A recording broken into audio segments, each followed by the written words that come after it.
Nedá se zpravidla říci, kdo je první na místě, záleží to na tom, kde se třeba auta a motorky Policie České republiky pohybují.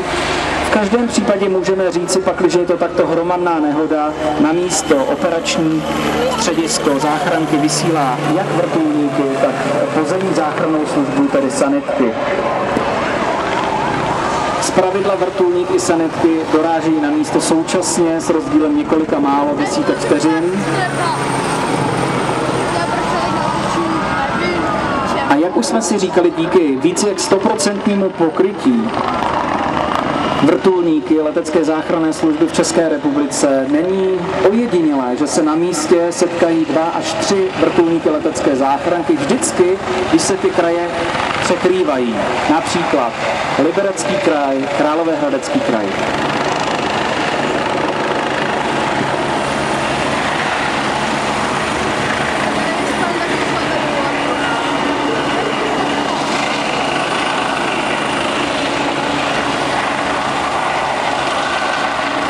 Vidíte slanění záchranářů přímo na místo, ošetření pacienta.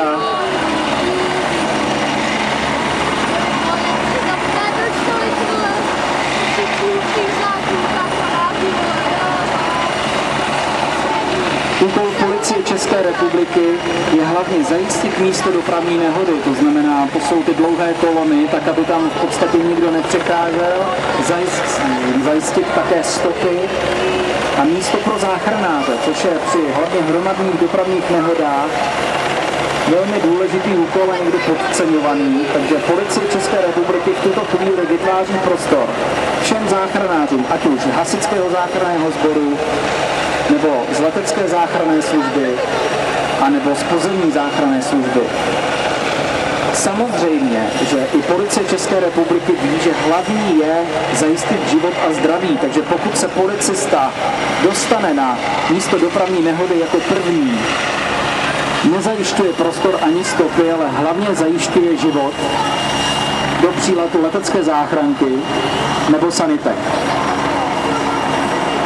A jak už jsme si říkali při rozstřihávání, i při hromadné nehodě všechno funguje jako dobře sehraný stroj, to znamená, každý přesně ví, co má dělat. Všimněte si, že spolu dokáží i ve vzduchu komunikovat vrtulníky letecké záchranky, byť mají úplně jiného zřizovatele, nejen tedy vrtulníky DSA, ale i společnosti Alfa, armády České republiky. Něco podobného jsme mohli vidět před pár lety při neštěstí ve Studénce. Vrtulníky si nepřekážejí, naopak doplňují se a přesně vědí, kdo a kde má zasáhnout.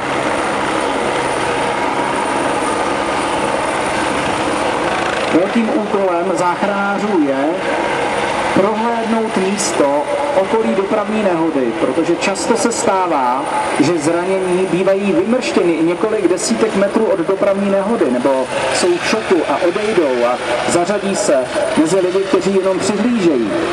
Úkolem záchranářů, a bývají v tom hodně tvrdě zkoušení, je právě zorientovat se na místě a poznat, kdo je vlastně všechno účastník dopravní nehody a kdo by třeba mohl někde v bezvědomí ležet ve vysoké trávě několik desítek metrů od nehody, a nebo naopak pohybovat se mezi přihlížejícími a v podstatě ani nevypadat, jako že byl účastník dopravní nehody. Je důležité takového člověka najít, protože by postupně mohl upadnout do šoku a v podstatě přijít o život i díky tomu šoku, což víme ze školy, není ojedinělé.